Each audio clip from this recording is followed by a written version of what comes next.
Awesome. And got it. I'm going to give you permission as well to share your screen. Awesome. Awesome. We're almost there. Just a second. All right.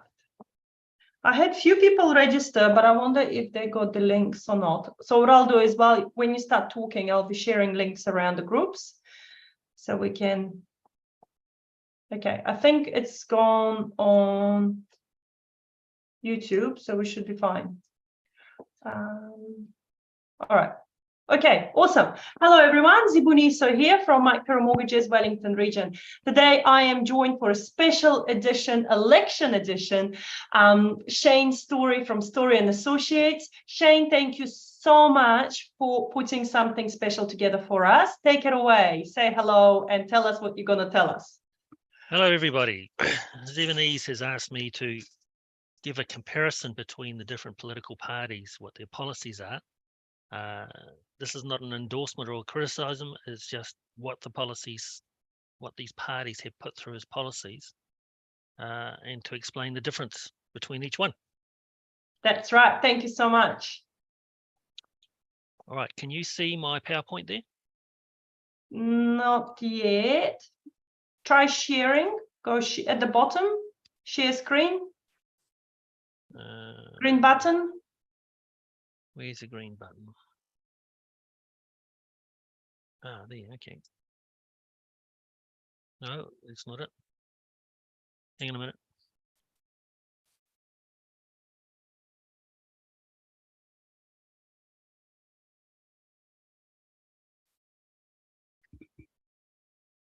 They're not seeing it. No, they want to get Jordan in to help you out. Should be able to share. Yeah, he's right here now. Okay, good. Yes, because you've got the permission to share.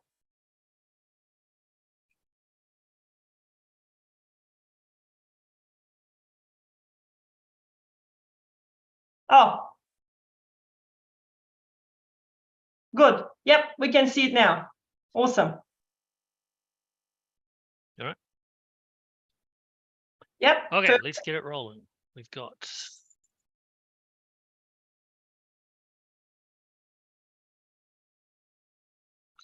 all right, bright line test. The Greens is pretty much the same as what we've got now, which is a 10-year bright line. Labor, the same again. There's no plan changes there. National, they will restore the bright line test back to 2 years, and that's on the sale of the property. So any property purchased in the 21 year will be caught, but before that, so if you bought it in the 5 or the 10 year and outside 2022, 2021, it'll come out of the bright line test quite quickly. So from the 1st of April 24, so that would make it anything purchased before the 1st of April 22 will be clear. And remember, this is not on the sale of the property, it's when the property is signed. Keep that in mind. Act, they want to remove it completely as soon as possible. All right, interest deductibility. Now, this is a major one. The Greens keep the same as what we've got now, which is we can claim 50% in the M24 year. When I talk about M24, it's the year ending 31st of March, 2024. So today we're in the March 24 year, from the 1st of April 23 to 31st of March 24. At the moment, we can only claim half the interest costs. And with interest up high, this is going to start biting into tax returns that we lodge next year. For the M25 tax year, this time next year, we can only claim 25%. And then the year after that, from the 1st of April 25, which is a March 26 year, we can't claim any interest at all. Labor, same policy. National, they have said they will reverse it, but they will reverse it gradually. So this year it will stay at 50%. For the year ending 31st of March 25, it'll be 50% still. Then for the March 26 year, you can claim 75% of the interest. In the March 27 year, which starts from the 1st of April 26, we're back to 100%. But also remember, there is the bright line test, or ring fencing still applies. So if you're making a loss, that loss accumulates until such time as you make a profit on the rentals. Act, they want to reverse and go back to 100% from the 1st of April next year. All right, Resource Management Act. The Greens want to lift healthy homes further and have more compliance. And they want to go to building warrant of fitness. Labor, they've got no changes. National has said changes to incentivize landlords, which is good to hear, but what's the policy? Foreign buyers from OECD countries are allowed back again, but they have to pay a 15% purchase tax. And they want to reform the Resource Management Act, but they haven't quite said what. Act, they want to throw the Resource Management Act out completely and replace it with two different acts, the Urban Development Act and the Environmental Protection Act. They also want to remove councils from building consents and put it to a national board, which will have oversight and an insurance for any new builds. All right, tenancy changes. The Greens, they want to put in rent controls. Fastest way to destroy a city, apart from bombing it or earthquakes, is rent controls. However, this is their policy. They want to have a property manager landlord registry so that they can pick up, quote, bad landlords and bad property managers. Labor, they've got no changes planned or put it down. National, they will revert back to the 90-day notice for no reason. 21-day notice by tenants. 42-day notice for when landlords are moving back in or selling. Reverse of the fixed term tenancies automatically rolling over to periodic at the end of them. So fixed term tenancies will be for a fixed period of time. Act, 90-day notice, 21 days, 42 days, the same as national.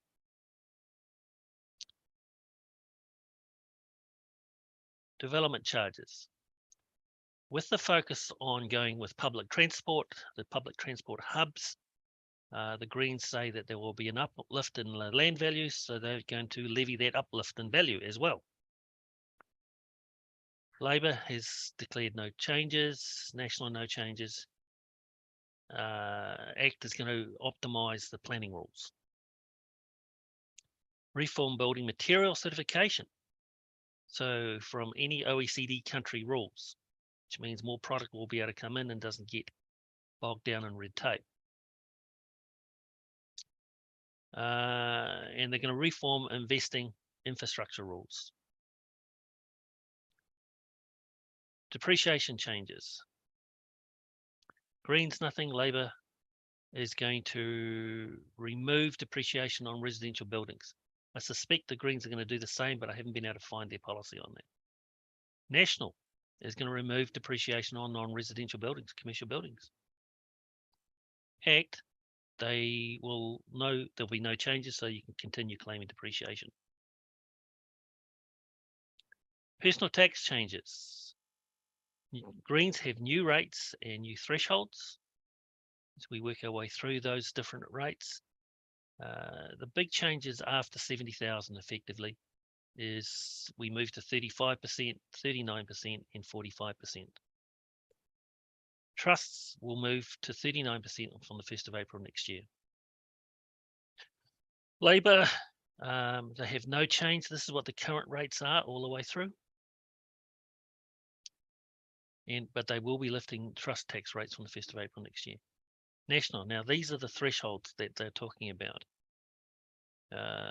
Minor changes all the way through.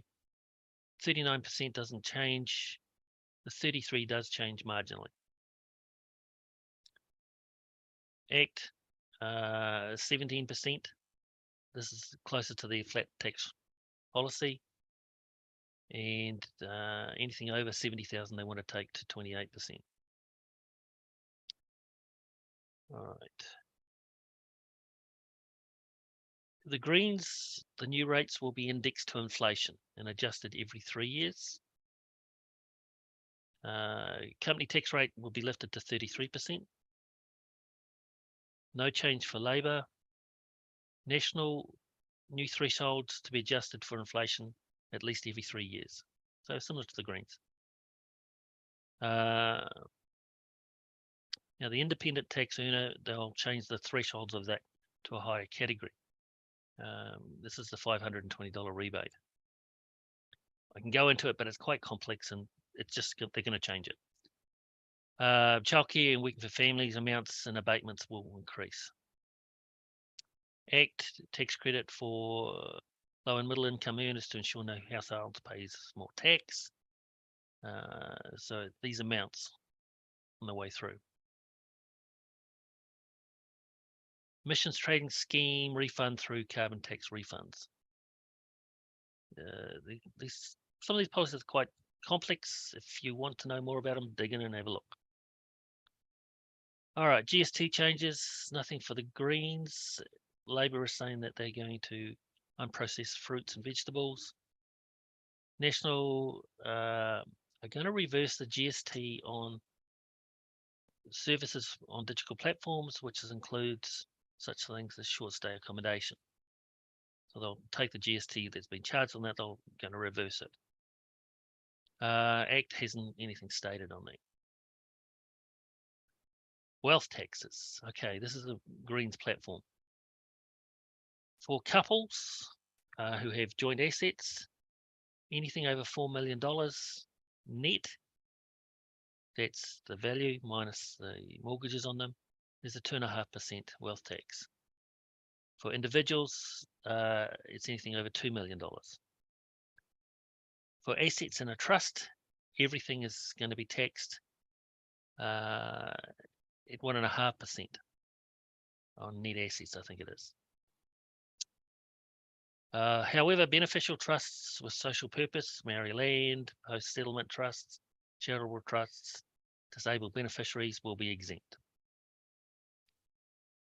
Labor has ruled out a wealth tax under Chris Hipkins. National, there'll be no wealth tax. Act, there will be no wealth tax. That's a pretty tight summary of what the different parties are. What are the questions? Wow, you really sped through it. It was fantastic to see. Can you hear me, Shane? Yeah, yep. Do you want me to go back through and explain any part of it? That'll be cool if we could just go back just for a moment, because there were a few where I was going, holy moly. If we just go back to the beginning, and I'm just monitoring to see if there are any questions coming through. Guys, if you're watching this, and if you've got any questions, let us know. If you are watching this later, once we finish, feel free to send me your questions and we can pass them on to Shane. That'll be fantastic. Now, what can you see on my screen? I can see your presentation. I can still see it, so that's fantastic. Can you see the full PowerPoint or just the PowerPoint itself? I can see the full. That's fine, because I can see some on the side as well. Okay. But I can see the full. That's okay. So the bright line test. Yep. That has been a lot in debate, hasn't it, across various people that I'm seeing, because the 10-year and then the national is going to go back to 2 years. So it used to be 2 years. Shane, can you take it? 2015, it was 2 years. Mm-hmm. 2018, it changed to 5 years. 2021, it changed to the 10 years. Mm-hmm. Now, any property as at the 1st of April that's been owned more than 2 years will be outside the bright line test if National get it. As of the 1st of April 24. Okay. So any property purchased prior to the 1st of April 22 will become exempt. And the other twist in this is your home will now be based back again on majority usage. So if it's actually lived in more than 50% of the time, 12 months and 1 day, it'll be exempt as well, but that's for your home. Yeah. Because Okay. at the moment, it's on a percentage basis. Okay. Interesting. So even though you bought the property in the 10-year bright line rule period, it reverts to 2 years on the 1st of April 24. Okay. And the one after that, I see your next one was interest deductibility. Yes. That's an interesting one. So the national are going to do it gradually, but ACT is saying they will reverse to 100% back. Yes. How possible it is? Do they have to have special sign-offs in the government? Let's say if they win, what's the normal procedure to put something in place? Because I mean, I'm very politically disconnected, so I don't know how it works. Parliament is sovereign. So Parliament can make a choice at any point in time. If you've got a majority in Parliament, you can pass legislation. Now, when Labor brought in the 10-year rule, they brought it in on the 26th of March, 21. From a practical perspective, if it was brought in on the 1st of April, it would have been more common sense, but they didn't. They pushed it through because they wanted to push it through.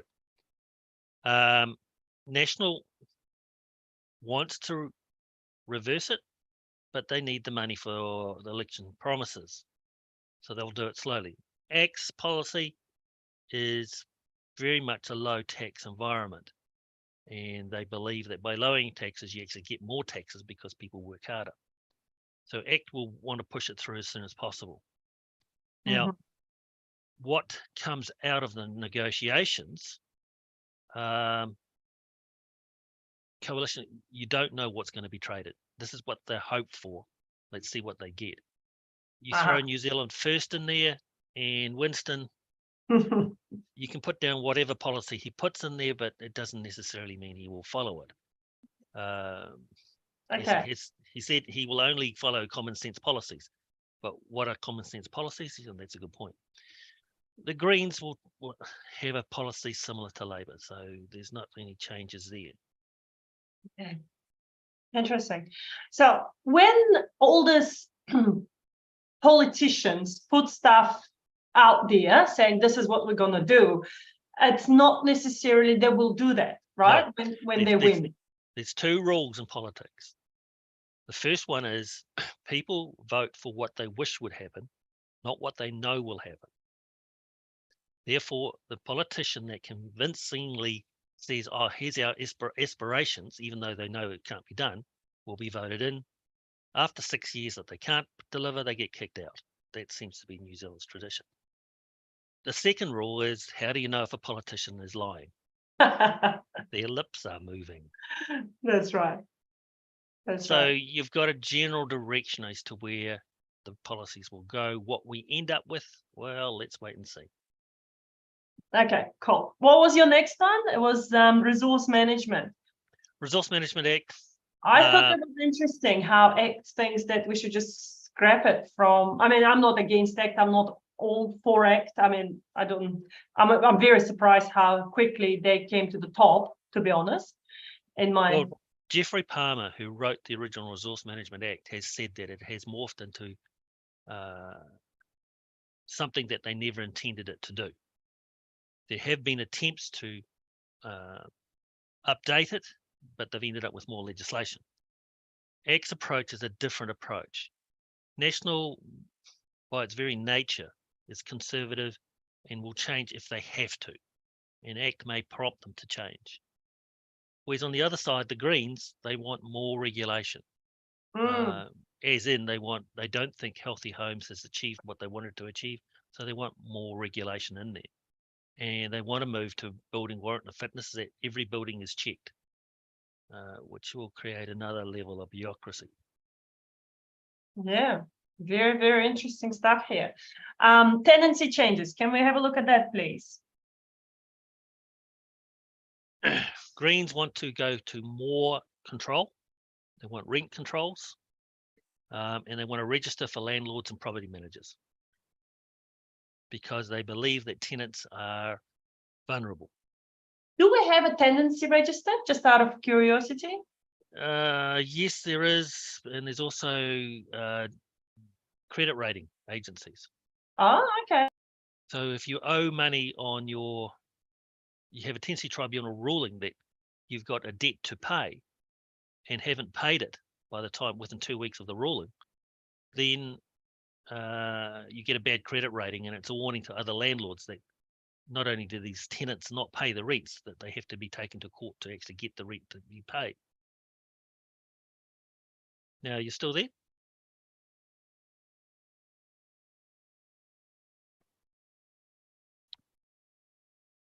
Sorry, I just got kicked out. Ah, okay. I think the government may not like this webinar. National has said that they will take us back to where we were before Labor did the changes. Labour's and Greens, a lot of their MPs have done their apprenticeship with tenants union, tenant advocacy groups. And so this is their way of payback for the apprenticeship that they were brought up in.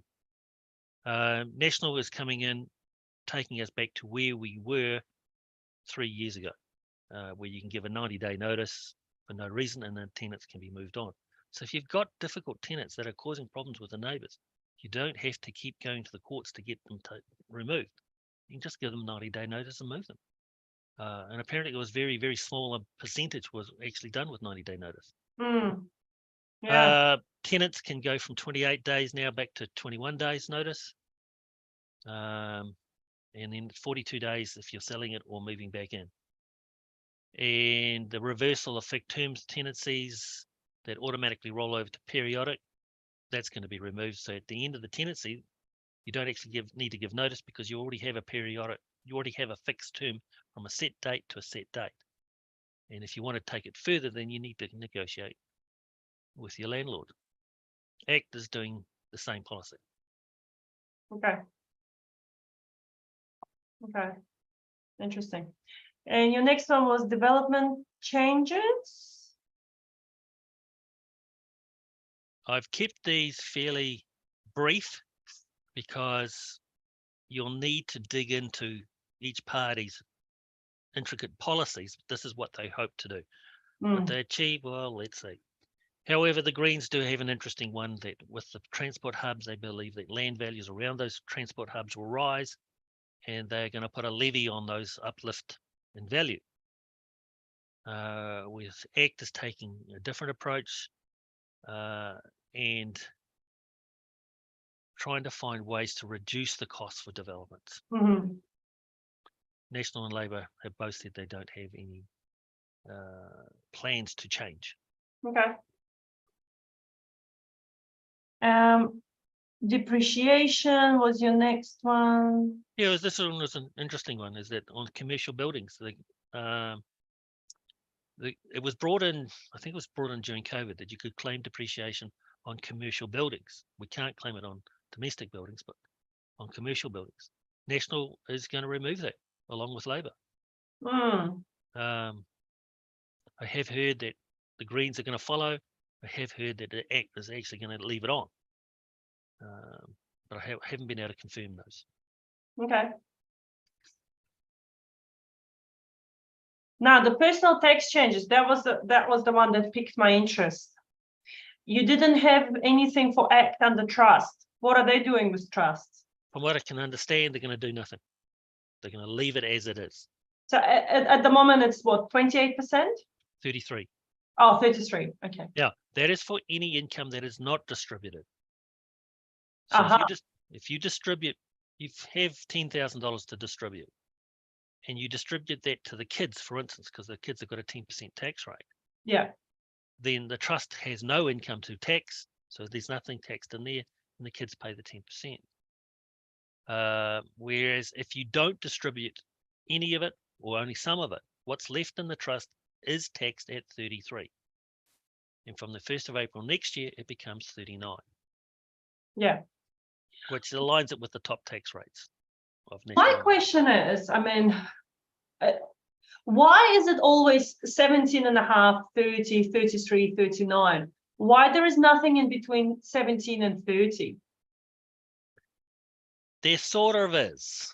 With the independent tax credit rebate, from up to 14,000, it's 10.5, but from 14,000 to 24,000, the tax rate is actually 12.3. Oh, Then it goes to 17.5. But there's some rules in there, and sometimes you can claim it, sometimes you can't. And if your income is 23,000, for instance, then the 9,000 from 14,000 up to 23 is taxed at 17.5. But the moment you go over $24,001, the $520 rebate kicks in, which is equivalent of 12.3% tax rate. okay. So there's some bizarre twists in there. Once you get to 44,000, then they start eating into the rebate, and you go from 17.5 to 30.5, from 44 to 48, and then from 48 to 70, it's 30%. Wow. But I did put that in there because there's enough information in there. Yeah, it's mind-boggling. Okay. Yeah, interesting how they've got, 45% greens on 180K income. Yeah, there is a point where you lift tax rates to a high enough percentage, you will actually collect less tax than what you are now, because you disincentivize people to take on risk, to take on projects, to take on extra risk. It's not worth it. That much. So the national's thresholds for taxes hasn't changed that much. So there is a bit of a beat up in the press on it. The amounts are not that great. Whereas Yeah. Act is totally quite radical, and they're heading towards the flat tax that they've always advocate. And they say that by lowering taxes, you actually end up creating more jobs and you collect more tax after 5 years. It'll be interesting to see what models they're using as well. Yeah. Okay. Cool. And then we've got your rate changes and GST changes. So rate changes is so into the future, the Greens are talking about indexing it to inflation. And ironically, that's what National's advocating as well. Now, for family support and childcare and the independent tax credit, they're lifting the rebates. So after a certain, so instead of 40,000, I think it's going to 50,000. Then they start rebating the family support, that sort of thing. So again, if you want to know those in more detail, go and look up the website. Yeah, exactly. Okay, interesting. Because I remember seeing National, I believe, in the news this week about how they've announced the childcare rebates, but apparently there's quite a lot of smaller print that people needed to be paying attention to. Again, it's a very apolitical webinar. We're just providing information per party. So guys, if you just want to dwell more into it, go and research further, so to speak. So with the GST, the Greens, I haven't actually been able to find a policy on their GST. It's possible they'll follow Labor. Labor has said no GST on unprocessed fruits. We have the purest form of GST in the world. It's envied by other nations because it's so simple. And the reason why there's GST on everything, or almost everything, is that the collection costs will outweigh the zero GST. And so that although it makes a good soundbite, it's not actually good policy. National's going to reverse charges on digital platforms. Well, that's sort of like in the same vein. Don't mess with it. The GST collection system is the most efficient in the world, and we shouldn't be interfering with it. Yeah, that's right. And something's working well, don't mess with it. And then you've got your wealth taxes, which was your last final. Yeah, and this is quite a radical one by the Greens. It appears to be very social aware, but again, what's the point in working hard if you're going to get hammered? I was just about to say that really takes me back to Soviet Union. Yeah. You get punished for being wealthy. Or, That's it. yeah, it didn't work out well for those people. Were you ever brought up with a little red hen? Yeah, Uh, absolutely. Yeah, this is the little red hen. You do the work, and then everyone goes, "Well, hang on, I want a share of that," but we're not prepared to contribute to it. So, Yeah, interesting stuff. Shane, honestly, thank you so much for putting this together in such a short time. We still got another week to election, so hopefully more stuff will come out as the time goes in. But early election has already started, so it's interesting to see how there's early election and then there's an actual election day. yeah, It always fascinates me because in my country we had just election day, and that's it. You don't really cast votes. well, don't you have one man, one vote, one time? Yes, we do, and only one president can win. Yeah, and only Yeah, one party. Yeah, exactly. yeah, he's been winning for the last 30 years.